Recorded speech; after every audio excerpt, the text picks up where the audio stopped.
So let's say you've had some fun and decided to open some packs of Magic cards, maybe even a whole box. When you're finished, usually you end up with something that looks kind of like this. Just a bunch of piles of cards. Usually there's booster pack wrappers strewn all over the place. You got an empty box, a bunch of, it's a huge mess everywhere. Well, what do you do with the cards after you're finished opening them? A lot of people like to put them away into boxes, maybe something like this. That works. Sometimes people like to put them in binders, take out their favorite cards and put it in a binder. Maybe you have a trade binder, something like that.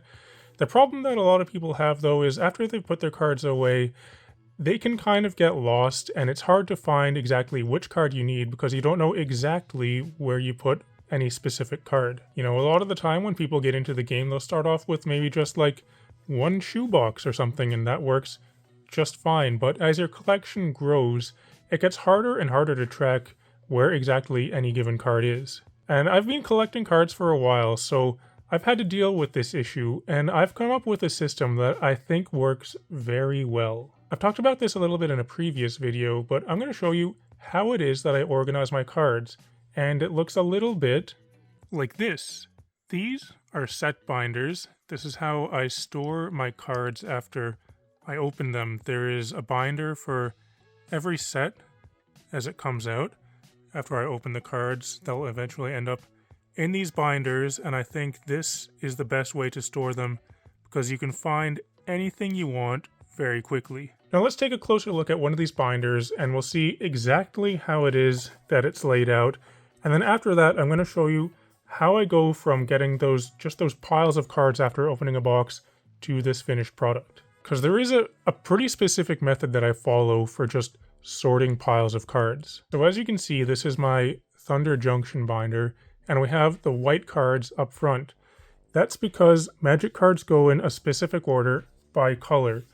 Usually people do end up sorting the cards by color, but there is a specific order for the colors that tends to be followed, which is white, blue, black, red, green. But then after that, you also have multicolored, colorless, and land. But there's more to it though than just sorting by color, because this is actually not by color. This is sorted by collector's number. And you can see the first card here, number 1, that just happens to be a white card. That's because the collector's number follows this coloring system, but there's even more to it than that. It also goes alphabetically. You can see this starts with A. So the first card in the set is usually going to be a white card that starts with A. One thing is, if there's a set that has colorless cards, which are not artifacts, like say Modern Horizons 3 with colorless Eldrazi, the colorless non-artifact cards will actually go before the white cards. So basically, I just sort my binders by collector's number, but in doing that, it also sorts them by color and alphabetically. So we would have a card like this up front, and then there's also, white cards that start with B, C, D, and so on. And since this binder is using pages that have 9 spots in each, that means that the card here in this spot on each page is always going to be a multiple of 9. So we have 9, and then here would be 18. Knowing that makes it a little bit easier to put things actually into the binder after they've been sorted. You can see I have some empty spots here. That's because I either don't have any copies of those cards, or maybe it's in a deck right now. So moving on through the white cards, that's all alphabetical, and then we get to the next color, blue. So the first blue card starts with A there. It's Archmage's Newt. And that's going to follow the same, naming and numbering system as we go on. Blue cards, alphabetically sorted, also by collector's number. We're into black now. There's a black card that starts with A, which is the start of black cards. We're into number 77 here, and if we look over here, this is card 81, which is a multiple of 9. We keep going into the red cards, and then eventually into the green cards, and then after green, going by collector's number, it moves into multicolored cards. So we have the gold cards first here. Some sets will separate, say, the gold cards and the hybrid mana cards, but we've got multicolored here anyway, still going by collector's number and alphabetically. After we get through the multicolored cards, then it goes into colorless, specifically colorless artifacts. Usually there's not a whole lot of those unless it's like an artifact heavy set, like maybe Mirrodin or Kaladesh or something, but you've got those, and then into lands here, we have all of the non-basic lands. Then after non-basic lands is kind of where you get into having to make it up on your own a little bit. There are the basic ones. Those tend to be the last cards in the set following the collector's number, so they'll typically have a pretty high collector's number. Here is the Plains at number 272.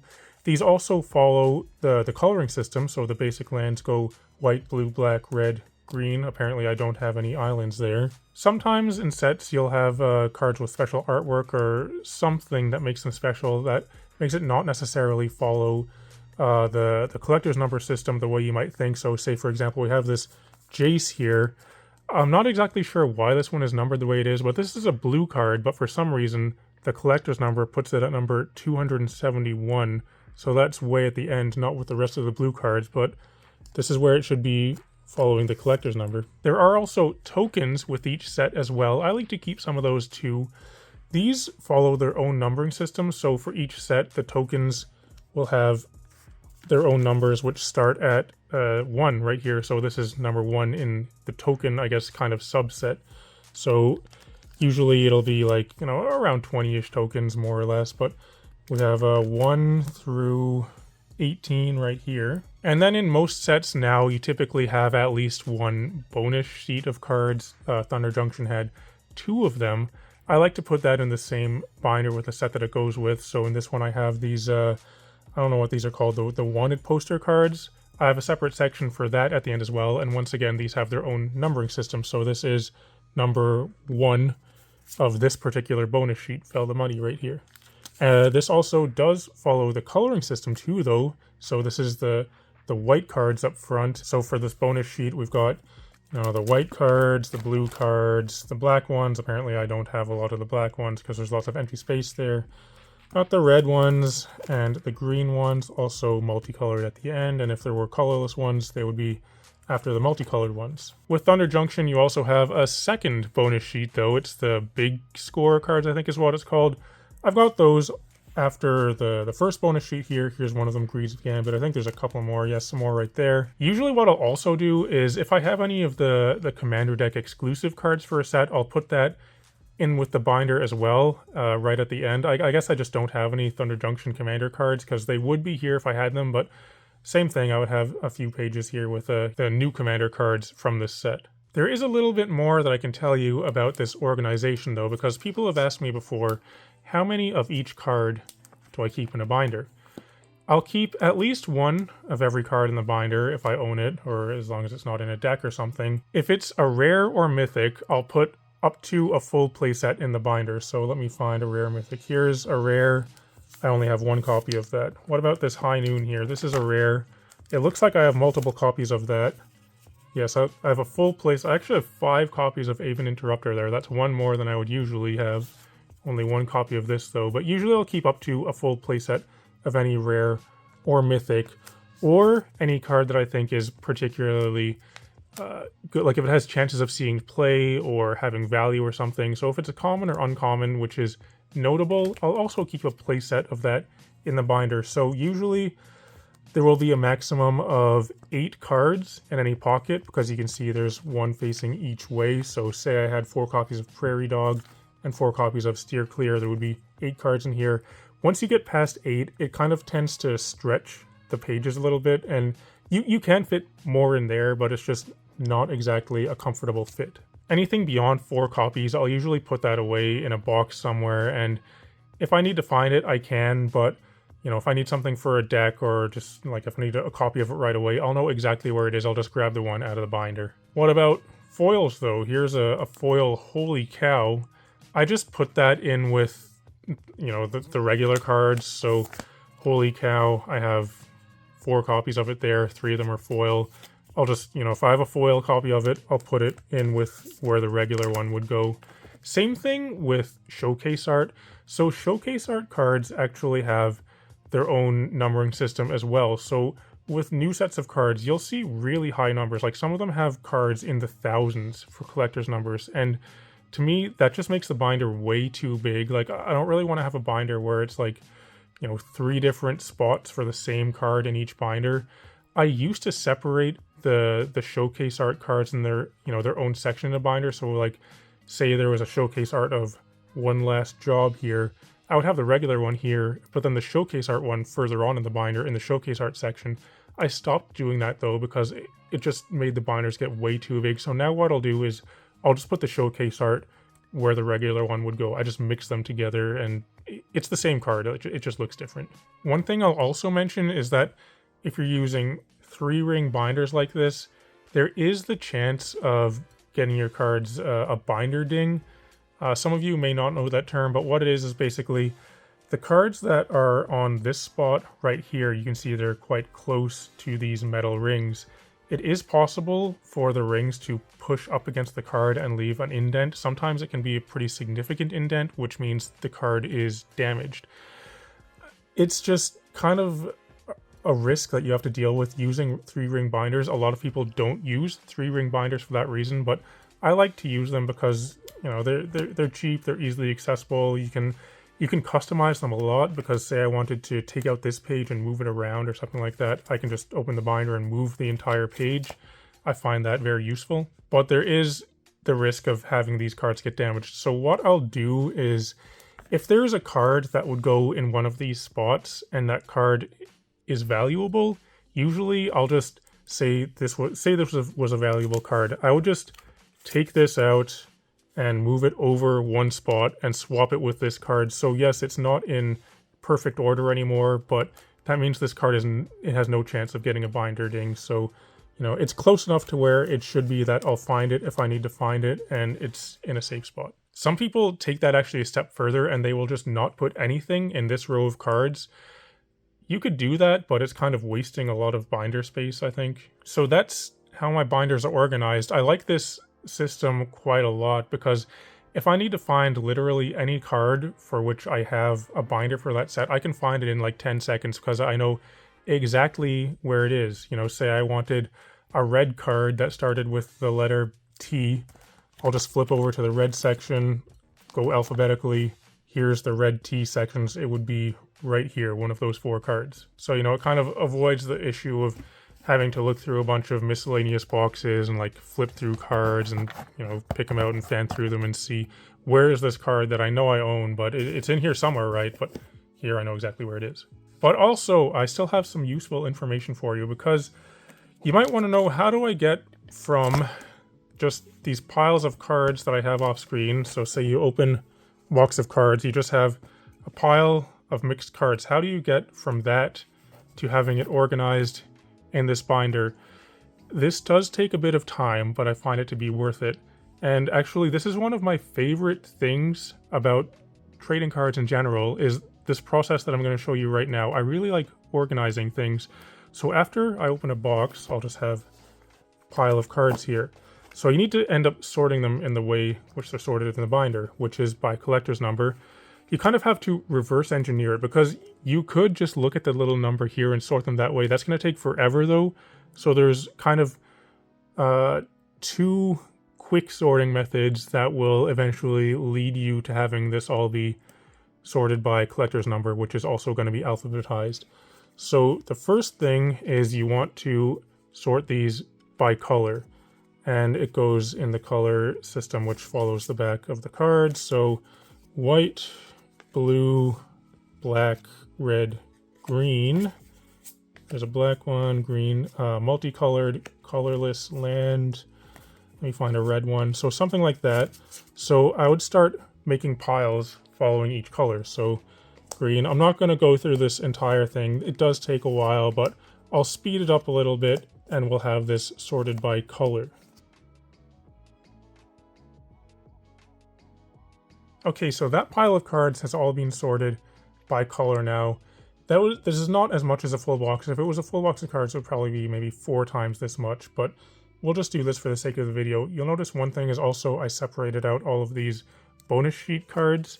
That's because they follow their own numbering system. They have their own collector's numbers, which starts from 1. So I'll separate those and then do the same thing. I'll put all of them together by color, something like that. This one is much easier though because there's typically far fewer of these bonus sheet cards. But after these are sorted by color, we still need to get them by collector's number, which is also alphabetical. So you could, at this point, start sorting it by number here because they're all going to be fairly close, like 158, 177, 174, things like that. That's going to take a while though. What is much easier is you go alphabetically. So this kind of comes down to how well do you know your alphabet.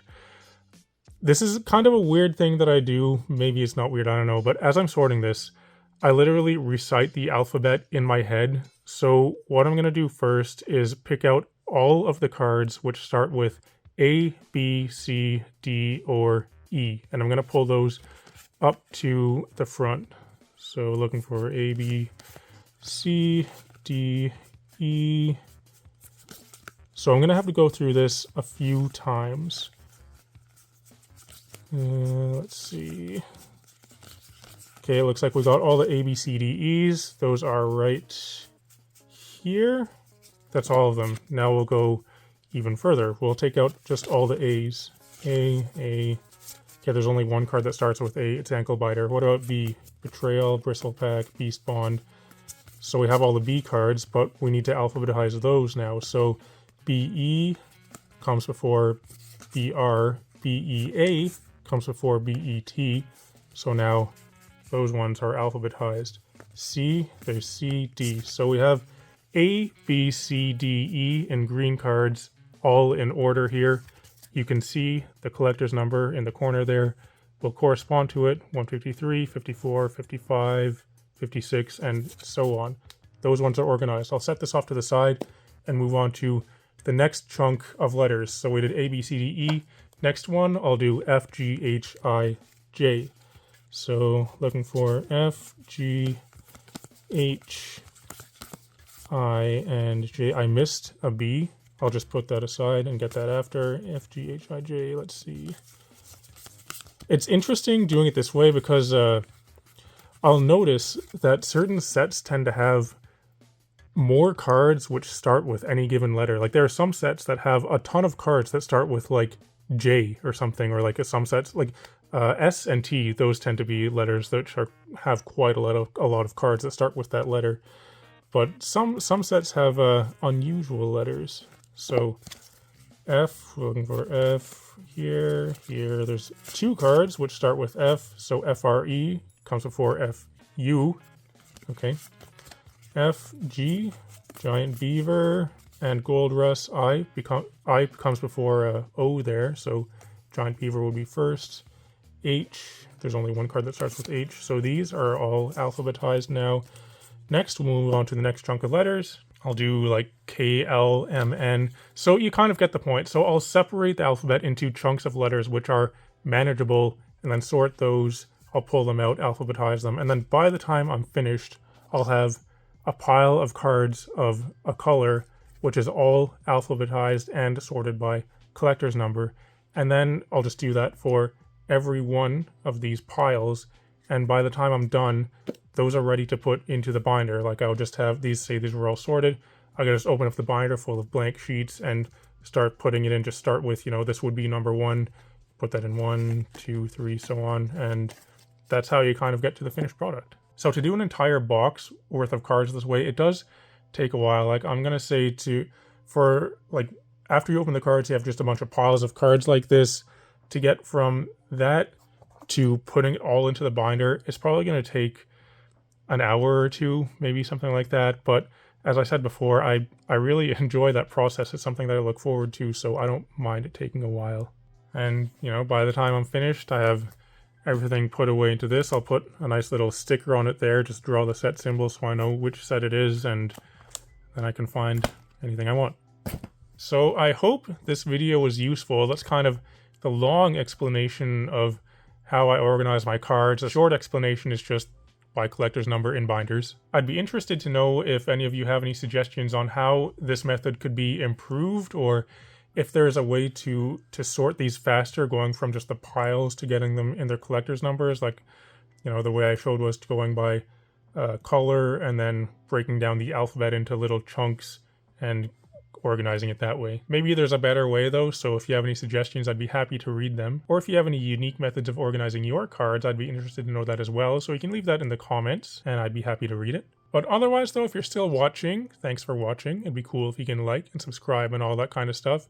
I'd encourage everyone to come join my Discord server. You can find a link to that in the video description below. And in the video description, you can also find a link to my store, the Snug and Dave store, where you can find cool custom playmats like this one right here. These are available for purchase and they do ship worldwide. We also have a nice selection of custom foil tokens too. And also I'd just like to take a moment to thank all the patrons that support me on Patreon. But otherwise though, thanks for watching, and I'll talk to you later.